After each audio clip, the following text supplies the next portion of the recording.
Welcome to the e-commerce podcast with me, your host, Matt Edmundson. This is a show all about helping you deliver e-commerce wow. And to help us do just that, today I am chatting with the legendary Skip Wilson from Draft Media Partners about all things advertising. Oh yes, we're going to get into all kinds of weird, wonderful stuff. Some unique formulas as well. If you're watching on video, you can see on the whiteboard behind us, the guy likes maths, right? So Right. we are going to get into all of that. So very warm welcome to you. If this is your first time with us on e-commerce podcast, a very, very, very warm welcome to you. I hope you stick with us. Do like and subscribe to the show wherever you get your podcasts from.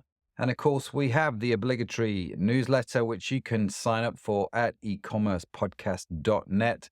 If you just head over to that website, fill in the form, we'll send you out our weekly newsletter, jam-packed full of all kinds of goodness. That's coming your way every week. Oh, yes. Now, let's talk about Skip. Skip started his advertising journey at 16 as a copywriter and quickly became a digital media pioneer. From shaping CNN's iReport team to leading iHeartMedia's digital growth, his influence is legendary. Dun, dun, dun, dun, dun. Now, as the founder of Draft Media Partners, and host of the Advertising Podcast, which is a great podcast, by the way. He's all about innovative solutions and practical insights, making marketing magic happen for businesses everywhere. Oh, yes. Skip, welcome to the show, man. Great to have you. Great to actually chat to you in person. I've been looking forward to this one, man. How you doing? Same. I'm doing well. Thank you for having me. Oh, no. Tell me about the Advertising Podcast. Or tell everybody about the Advertising Podcast. Let's just tell everybody why they should listen. Yeah. So the idea behind it was one of the things that I realized no one seems to have a skill set for, even experienced advertisers, is like fixing broken campaigns. And so that's essentially the format of the show is we take a campaign that's not performing and we fix it. Because it's really, a lot of times marketing in particular, marketing, a broader category than specifically advertising. But specific to the advertising piece of marketing, it is a science. Like there is an objective. You should be getting clicks for this much. Those clicks from this source, or if it's a traditional media source or whatever, should be converting at this percent. And if those things aren't meeting that objective standard, it's like, okay, well, that's the problem. So it's very much like fixing an engine or anything else. And that's essentially what we do on the podcast. It's like, all right, where's this thing breaking? There's where it's broken. Let's figure out why it's broken. Fantastic. Sounds like fun. I mean, do you enjoy doing that? I do. Yeah. Yeah. To me, it is very much like working on like an engine or any sort of technical task. It's just not that. It just lives out there somewhere, but it's the same concept. It's like, all right, it's getting electricity to this point. So we know it's good from there to there. What's going on here? Where'd you get your guests from then? Or where'd you get the broken campaigns? I mean, do you advertise for those, or is it just an endless supply? But yeah, exactly. Well, the world is not devoid of broken campaigns. We do ask the guests to bring some with them.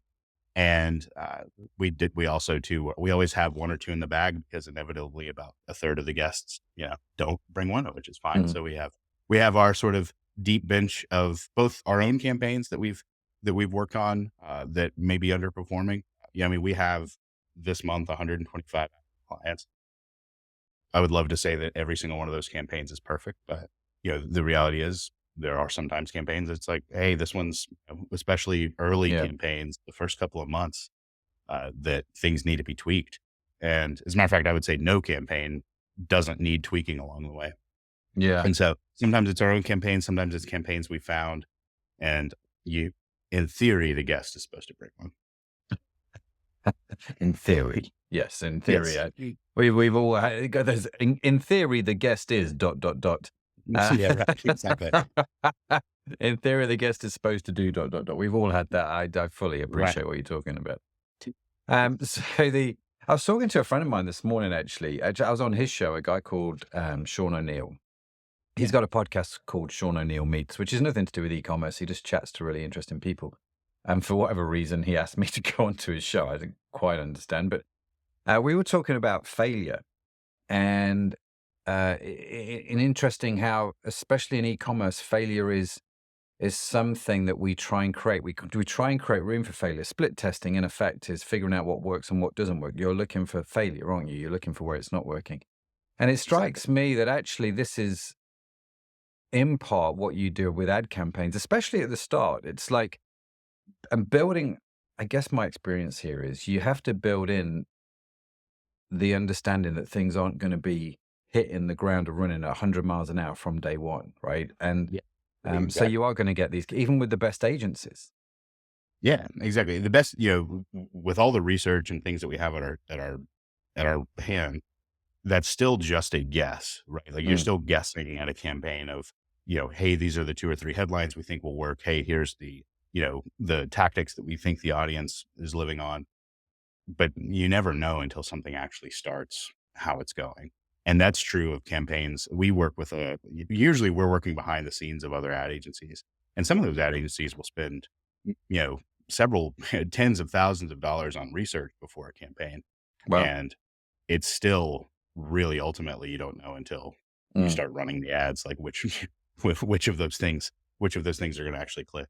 And to your point, we have it packed in a box. We just moved offices, which is mhm. why it's fairly sparse here. But um, and so it's somewhere in a box out there is our big sign. One of our core phrases on repeat internally is that there's no failure, only feedback, because the idea of a campaign failing is just lazy in today's world because you Mm. should be able to figure out, okay, maybe this platform isn't right for my audience. Maybe that's oftentimes I think a lazy excuse too. It's like, all right, maybe a piece of an ad may fail, a section of it may fail, a landing page may fail, an offer may fail, but a campaign should never fail. It's always, as long as you're Yeah, tweaking and making things better along the way, it's going to work. yeah, you'll get there eventually. You'll Exactly. get there, and you'll find. And this is, I think this is probably when I speak to e-commerce owners, one of the biggest complaints that they have, like using agencies. And I've not spoke to your clients. Just want to caveat everything I'm about to Yeah. say, Skip. This is not No. about your company, but generally speaking, the complaint people have is they gave the agency a shed load of money and nothing happened. So in their mind, the whole thing failed, right? Exactly.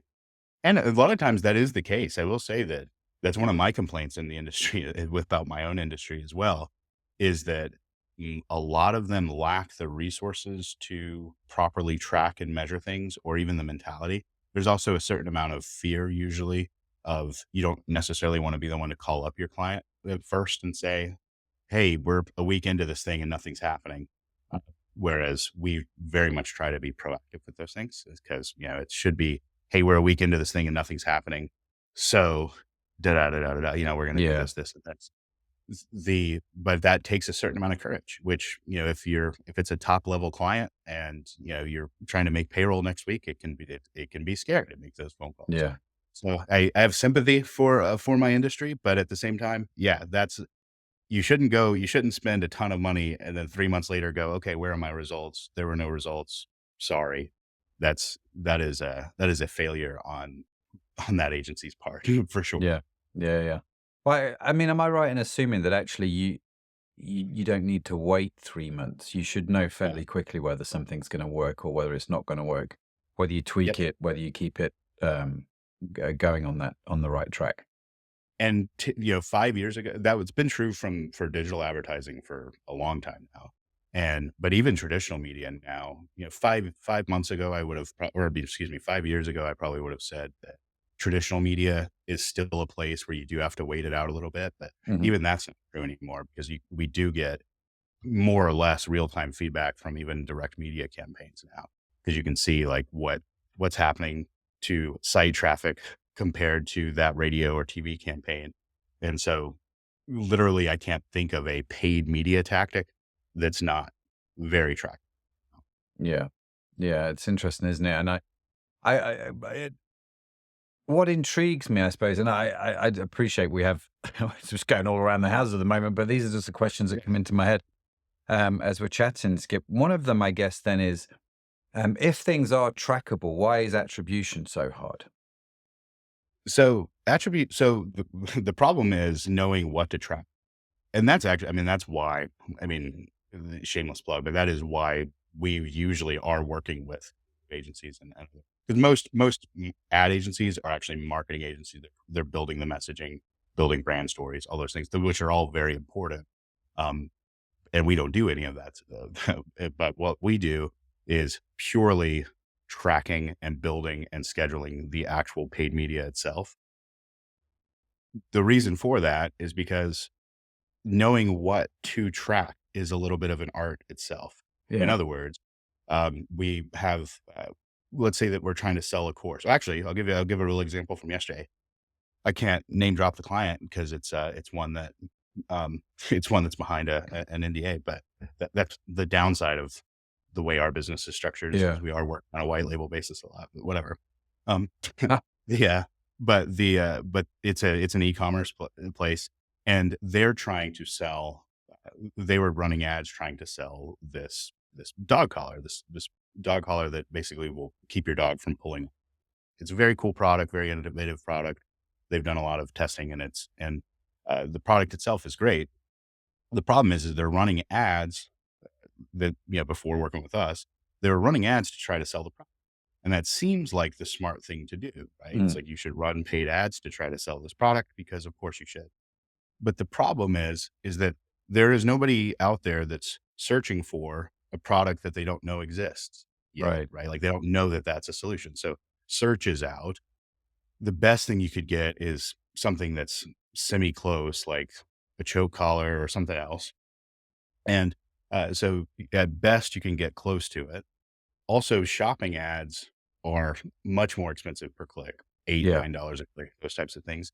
And getting cold traffic to convert on an unknown product is almost impossible. Yeah. So tracking attribution for that type of campaign, it's like, oh, well, that's an easy one where it's like, well, we can't really track attribution, blah, blah, blah.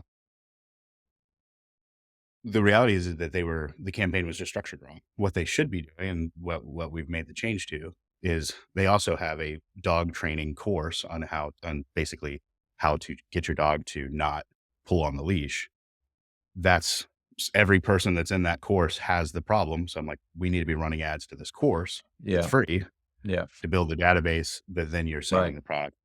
So it's not so much that if the attribution's not there, it's knowing which piece to track, because then it's like, okay, for this ad, how many web signups are there? I'm not tracking ROI for that ad. I'm tracking course signups. And then for course signups, I'm tracking how many of those course signups are then converting into customers. So Yeah. it's knowing what to track. It's a little bit of an art, which is Yeah. why I am such a math guy. That's why you gotta know where the formulas are. You get on really well with my son. He's a bit of a math genius, that kid. He's just graduated with a degree in, what was it he graduated with? Master's degree in theoretical physics. And Nice. it's basically made up maths is what it is from what I understand. And so he Right. loves all of this kind of stuff, which is genius. Um, so let me go back to that example with the dog leash, because again, I just want to draw out something that you pulled out there. So they got it wrong because they were using ads to try and sell the product, which is the default for 99.9% of people. Right. Years ago, I remember there was this big push. You don't sell the product, you sell the lead magnet, which in effect sells the product. And then it just Right. went straight in just to sell the product.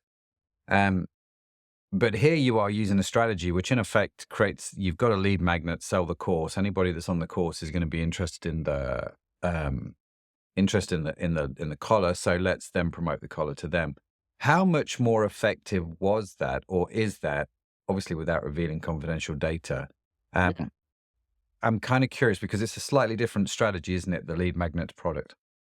It is, yeah. Well, I mean, they went from a roughly 1 times ROAS. They were breaking even to now they're at 4 or 5 times ROAS. So I mean, it's definitely there. Still, I mean, 4 or 5 times. We're trying to get them to 8 times. But Mm, so full disclosure, that's one that we're still working on. But still, from breaking even to making 5 times, that's pretty good.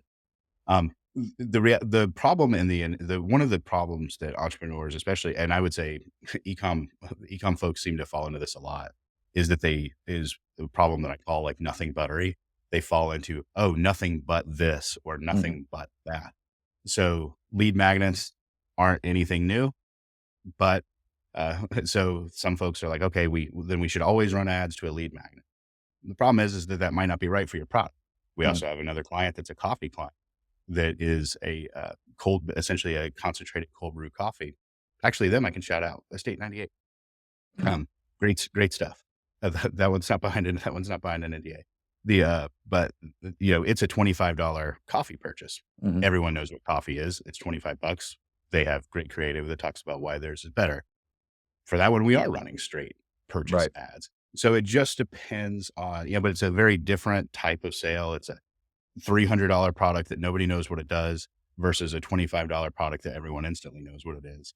You have to sort of figure out where you are on that scale, because we as an industry do, especially if you're like reading Reddit forums and seeking advice and all those things, you can fall into nothing but this is working right now, so that's what I'm going to do for my business. It really depends on where your product stands. Do Yeah. people know what it is and does instantly? If so, shopping ads might work, especially if it's at a lower price point. That's really interesting. And do you start off then with sort of like an intuitive feel about this? So a client comes to you and is selling a product. Do you intuitively know what kind of things is going to work? I guess the reason I'm asking this is, if I'm starting out in e-commerce, if I'm, building a brand new site, or I'm starting to get a bit more interested in using paid media, how do I know where to begin? I don't have the deep pockets. I don't have all the fancy research. I don't have the experience. How do you feel it out? The answer to your question is yes. At this point, at this point in my life, I can more or less within a few seconds say, hey, this is what the campaign needs to be. But that's only because of repetition. But hopefully, if you know anything about me yet, it's that I am very much a process person, Mhm. because we have new hires that don't have that experience, and I want them to be able to do the same thing. And I didn't create this, but there's what's called problem aware, solution aware. Those sort of two camps, Yeah. or not solution aware, which is, or not problem aware. Not problem aware means that you've got a product that solves the problem that nobody realizes they have. Hmm. Something like the ShamWow is a perfect example of that, right? It's like nobody thought, oh, I wish I had a better paper towel, right? That wasn't a problem that anyone realized. But the minute they saw it, and, for those types of campaigns, you have to demonstrate the product, highlight why it's a problem. Same type of thing with, a lot of medical advertising is that way, where someone may not even realize, like restless leg syndrome is a classic, example of that, where it's like people didn't even know that was a disease that existed. And then now you're running ads about it, Yeah. talk about the problem, and it's like, oh, okay. So if someone is not problem aware, then you very much need long form ads. Your goal is to educate the consumer. You can't run direct sales because no one's going to buy it, because nobody even knows that they have that problem, right? So you can't do, social media is going to be a big lift unless you're doing long form social media. In other words, if you are doing social media ads, it needs to be pushing to something that has a little bit more education behind it. So that's that category. Is the problem I'm solving, the people know that they have it. If not, you need more long form types of ads. So video ads, audio ads, things like Spotify, those types of things. Hmm. Those are going to convert better and do better, because you need to let people know there's a problem. If people are problem aware, the dog collar example is one where anybody that's got a big dog knows, man, I wish this thing would stop pulling, right? So that's one where they are problem aware. They're not solution aware. They may not even know that there is such a solution. So in that case, running a sales product also isn't going to work, because they've never even thought of such a thing, right? People aren't going to go from having never heard of something to purchasing it if they're not even sure what it does, right? They're Yeah. going to want to do research. They're going to want to do stuff. So in that case, the better solution is you run ads to a lead magnet that solves that problem a little bit, as much as you can for free. And then that's when you follow up. So that's a good case where you do use a lead. So if they're problem aware, but not solution aware, that's the way to go. And then the last category is solution aware. that coffee is a perfect example of that. I Yeah. know what coffee is. I've had it a million times in my life. So then you run ads. You can do more shopping ads, lower funnel ads that are basically why your product's better. Boom. Then now we go. So that was kind of a long answer, but those are the sort of 3 buckets I try to figure out. Like, this product, what does it solve? Do people know they've got the problem? Yes or no? Mm. Not, I need to let them know that. If they do know they've got the problem, but they don't know that there's a solution out there, can't run shopping ads. And then if they are problem and solution aware, then it's all shopping ads. Yeah. No, that's fair enough. That's very, very helpful. Thank you. What is then, in my notes, Skip's conversion equation? Yeah. So the that's right there. It's probably too small to read. the the conversion equation. So a conversion happens if the top number divided by that bottom number comes out to anything greater than 1. But when I'm looking at a landing page or I'm looking at a piece of creative, urgency and desire desire, and trust need to be higher than, so it's like urgency plus desire plus trust in parentheses. That's on the top, divided by delay, cost, and effort. So if delay, cost, and effort are higher than how much I want it, how quickly I can get it, or how much I believe you'll actually be able to do it, then I'm not going to buy it. So Mm. to walk through, a very real example of that, if I am looking for, well, we'll use the dog walk. We'll use the dog walk example. That's why it doesn't convert if somebody's only problem aware. I have no trust. So the trust on a scale of 1 to 10 is a 0 because Yeah. I've never even heard of this type of product before. I've never seen it. My neighbor doesn't have one. It's so the trust is 0. Desire is kind of also 0. That's why you would want to focus on lifestyle images and those types of things, because everybody wants to live an active lifestyle and walk with their dog Mhm. and those types of things. So that's why you want to focus on that, because you want to get desire as high up as possible. So, but natural desire for the collar is 0. Right? Yeah. Nobody woke up this morning going, man, I wish I could get a new collar from Mm. the desire for the lifestyle is high. So that's why you'd focus on that. So depending on how you do that, let's say desire is like an 8. And then urgency, it's not an urgent problem. It's not Mm. something that somebody's going to die tonight if they don't get it solved. So that's why I would not. So essentially 0 trust, say maybe a 6 out of 10 for desire.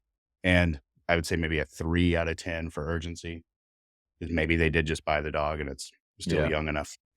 So 3 out of 10. Delay, cost, and effort. Well, it's a $300 product. So high cost. So already I know that's not going to convert. So that's why shopping ads not going to Yeah. work for that type of product.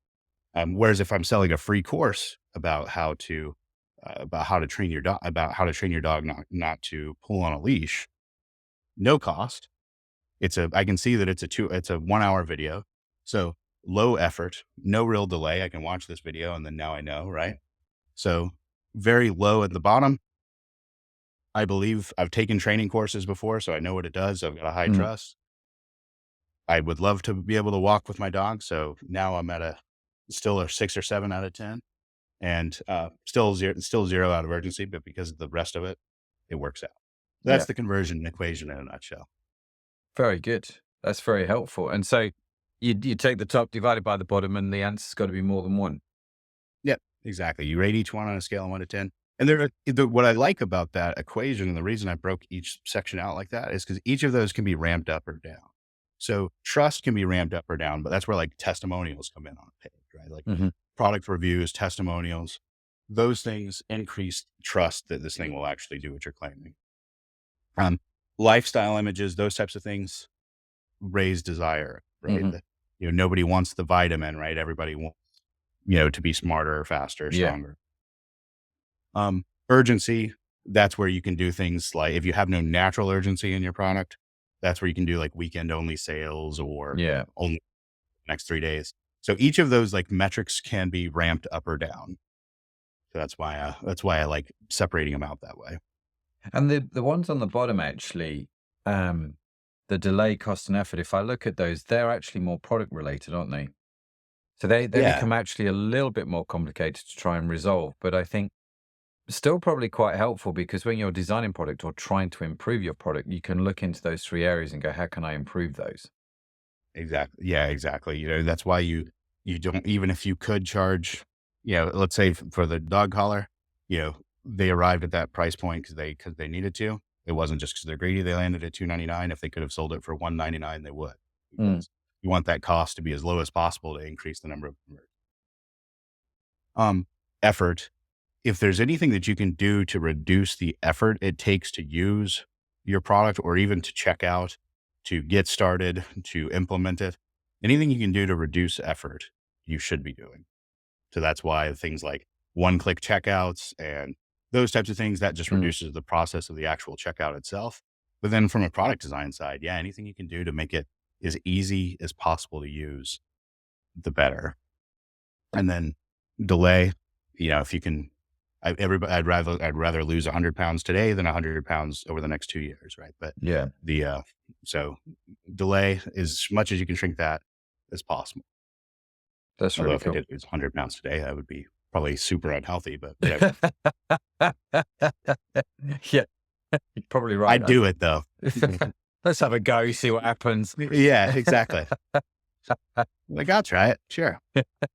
See how we get on. No, it's totally fair. It's totally fair. It's interesting, isn't it, when you think about those different things in relation to advertising. So how can you increase urgency, desire, and trust, and how can you lower the delay, the cost, and the effort? So as an advertiser, you definitely have sway on more of those than others, and you have tools in your Yeah. basket to make those better.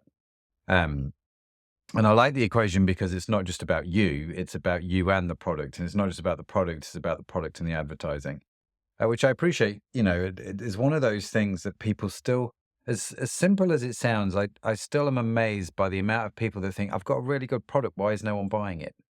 And it's still the most extraordinary thing, I think, in ecom. Or I've spent $500 on advertising, yet no one's buying my product. And it's kind of like, well, these things kind of answer each other a little bit, and Right. it still intrigues me how that actually works.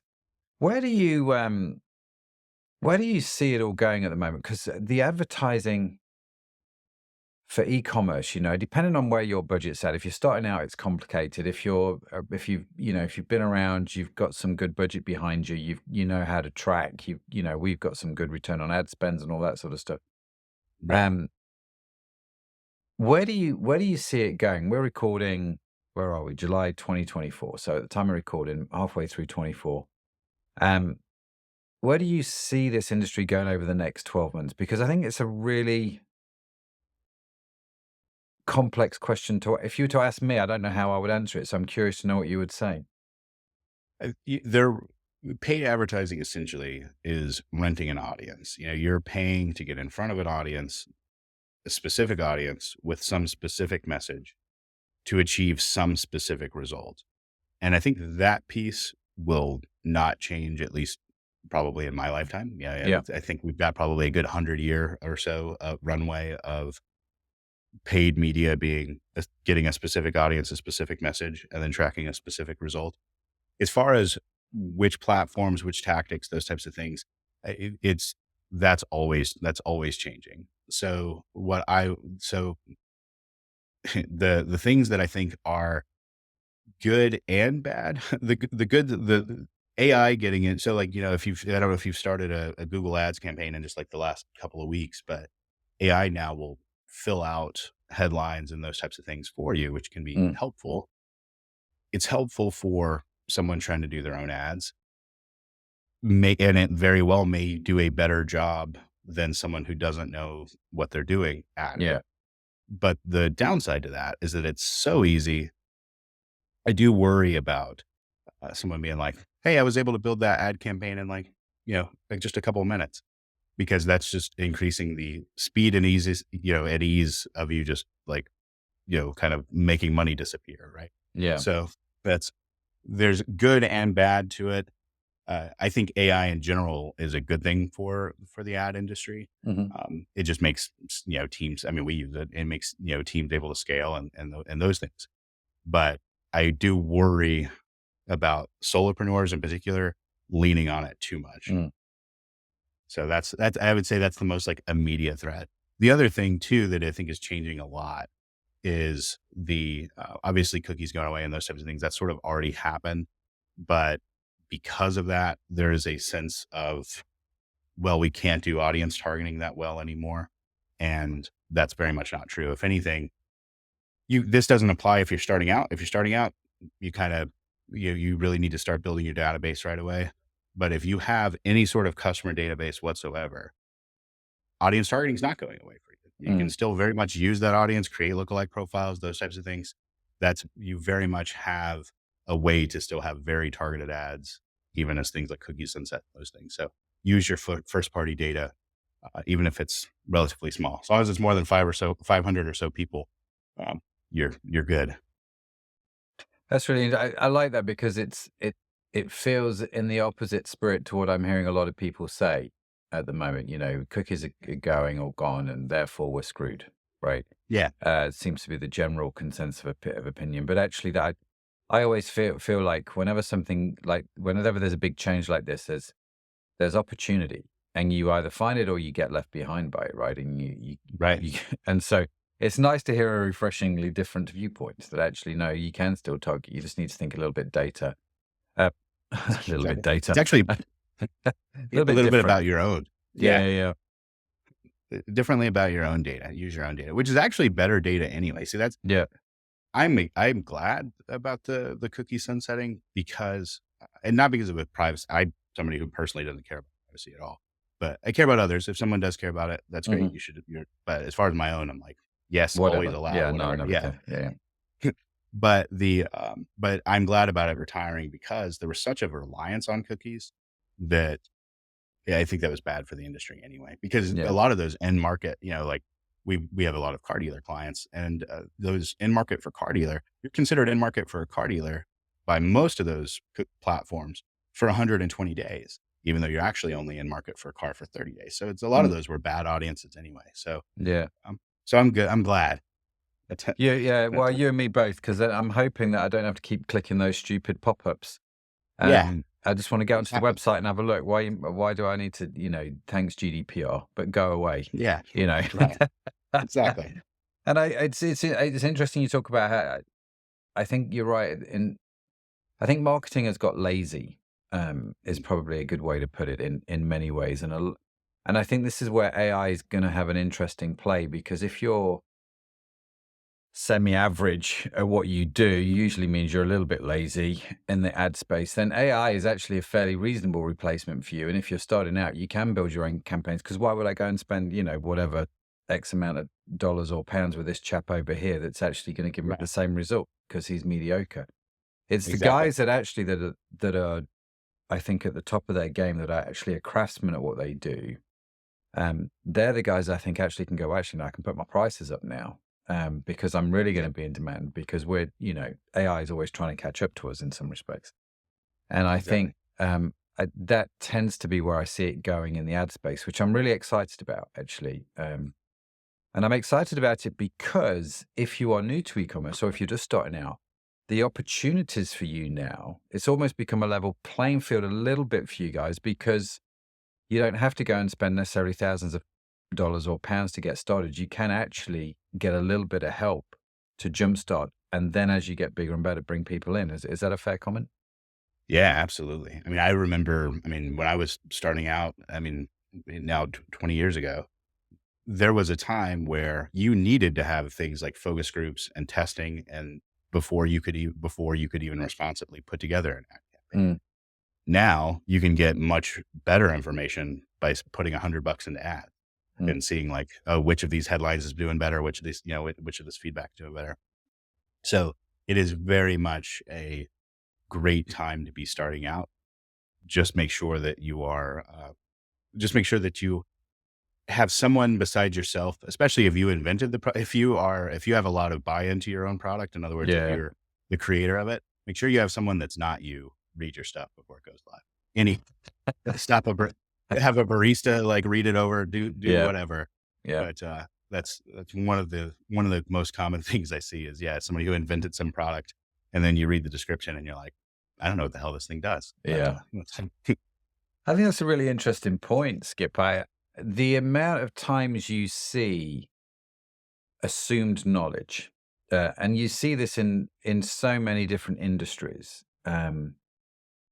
Assumed knowledge, the unwritten assumption that you actually know what the hell I'm talking about, I think is problematic just across the board in so many ways, isn't it? And I Yeah. find myself doing this. I find myself like on the podcast, I try and if you, for example, came up with a 3-letter acronym or something, I would probably stop you and go, what does that mean? Not because I'm being awkward or difficult, but because I'm aware that people listening to the show will go, I just don't know what you're talking about. Do you know what I mean? How do I know what an ERP is, or do you know what I mean? All these sorts of things that we like to throw out because we get so caught up in the weeds and we get sort of so tunnel vision with the whole thing that we forget people don't know what we know. And it's so true when you've been caught up in your product, to have somebody who doesn't know anything about it read your copy and tell you what they think it is quite an interesting idea. And I'm a big fan of that. I'm a big fan of getting people going to your website that don't know you, don't know your product, don't tell me what you think, and getting that information out of them, because I think it's super, super helpful. And that when they ask questions, we're like, well, why is that there? And you go, well, I don't know, because it just is. It's like, well, no, you need to think that through a little bit more, maybe. Very insightful. Do you do that a lot? I do, yeah. I always start off by having with our own stuff. Now, I don't always do that with clients because again, most of our clients are coming to us from creative agencies that have done all that stuff already. But so I don't have to worry about that as much with clients. But for our own things, I always have someone random, someone not in the industry. Hey, what do you think this is? What do you think this does? And it's always awkward to I'm like super socially awkward anyway. So it's always hard to like stop someone random at like a coffee shop or something to have them do it. But I think it's essential. So I think that is always a best practice. Yeah. Have somebody that doesn't know you, doesn't know your industry, read over stuff because you're the clients, your customers. I mean, your customers they're not in your world. The reason they're paying you for whatever that product is because they don't know. Otherwise, they could have built it or designed it themselves. Yeah. So, if anything, you're the worst person. That's my number one. My number one recommendation to any solopreneur out there: you're the worst person to do your own stuff. Yeah, that's really fun. And I love this idea of I've never done it, but I love this idea of just approaching random people in the coffee shop and say, listen, your next coffee's on me. I just need you to tell me what you think this is. And that'll be the best $4 or $5 you've probably spent in a long time, right? Exactly. And just sit down and go, right, tell me what you think that is. You can't buy that for that kind of price, really. Exactly. I'm going to get a call from Starbucks going, Matt, all of a sudden, there's lots of people. That's right. Asking people in mind. So, okay, so this is all super helpful, Skip. And I'm kind of curious, there's a myriad of platforms out there. It seems to be getting bigger. We have the traditional sort of stalwarts that don't seem to be going anywhere with Meta and Google. We have the new kids on the block. Cue the 90s pop group, 80s pop group, New Kids on the Block. Right. With like TikTok Shop, and the TikTok ads. We've had some great fun with Pinterest ads, just playing around on slightly different platforms. Yeah. You mentioned, for example, Spotify, which seems a bit of an outlier, maybe for people in e-commerce. What are some of the other platforms that we should be looking at, maybe thinking about or testing? Well, if your product falls into the not problem aware side, or even the problem aware but not solution aware, keep in mind that social media ads, by and large, on any platform, TikTok's maybe a little bit of an exception because of the heavy video, maybe Instagram too, but even on Facebook, the videos are muted. So, but you need to tell a little bit of a story about what you do and why that is. And that's incredibly hard to do with display ads. That's incredibly hard to do with social media ads. Yeah. So I would encourage, YouTube, YouTube ads, are a great entry point. Uh, the Google Performance Max does a good job now of blending a video campaign with a display campaign with a search campaign. That's a good option for a lot of folks that are just looking to test a few $100. If you have a bigger budget, I wouldn't recommend it, but Yeah. that YouTube, Spotify, anything OTT, even like Roku and Hulu ads, if you have to tell a story to sell your product, then I would encourage thinking of those things, not necessarily first. I mean, the nice thing about Meta and what makes it hard to beat is because you can get for 88 cents, you can get somebody to your website, right? I mean, that's invaluable, but then you can't expect that to sell your product. That's not that ad's job. That ad's job then, if you're using it in that way, is just to get them from not your website to your website. Yeah. And then it's your landing page that has to do a great job selling. So it's not that it can't be done or can't be used, but if you need to tell a little bit of a story of your product, I would definitely start thinking beyond the Meta Google. Yeah. No, that's a fair point. Well, I did, I was at Sub Summit 3 weeks ago in Dallas, Texas, which is a beautiful part of the world. Doing a podcast recording with Amelia Coombe there, and actually she talked about similar things. That actually, some of the what I would call old school marketing channels, actually, where you have to tell a story, is starting to work quite well. Even radio maybe have been replaced by podcasts, for example, but even ads in podcasts are starting to have some interesting impact. And so, I think that's really fascinating. Let me ask you maybe a slightly sidewise question here, Skip, as you're talking. Been talking recently with a couple of folks about the power of building funnels on social media. So, for example, you've got to do some education. So you run some education, some video ads on Facebook. And rather than taking people to your website, you keep them on Facebook. So obviously Facebook want people to stay on Facebook. And you, in effect, build your sales funnel on Facebook. And it's only when they really get to the bottom where they need to start giving you money that you think about getting them across to your website. Have you tested that? Do you have any experience with that? Yeah, I will say those types of campaigns, they're definitely effective, especially if you have an audience that does spend a lot of time on one platform. Mm-hmm. In other words, if you've got we've got one of our clients is a gym that is a multi-location gym that focuses on adults over 55. Well, adults over 55 are on Facebook a lot. Yeah. So for that type of audience, it makes absolute sense. If we were doing a B2B, when we do like B2B audiences, especially if it's focused on like salespeople, those types of things, doing that same concept, but on LinkedIn can be really powerful. So there's definitely use cases for it. I will say those types of campaigns they're not the easiest to set up for yourself. Mm-hmm. And so that's the only thing I would caution. It's a lot. It doesn't take, somebody who really knows too well what, you can sort of stumble your way through setting up a campaign to get them from one platform to your site. It does take a little bit more knowledge to get them to be able to build an offsite funnel, but it is worth it, especially if your audience is hyper engaged on one platform or the other. Yeah. Fantastic. Skip, listen, we've got to the stage of the show where I'm still have 1,000 questions, but I'm very aware of time. And so I'm kind of curious. We do this thing now called Question for Matt, where you ask me a question, but I answer it on my social media channels. So I'm curious, Skip, what's your question for me?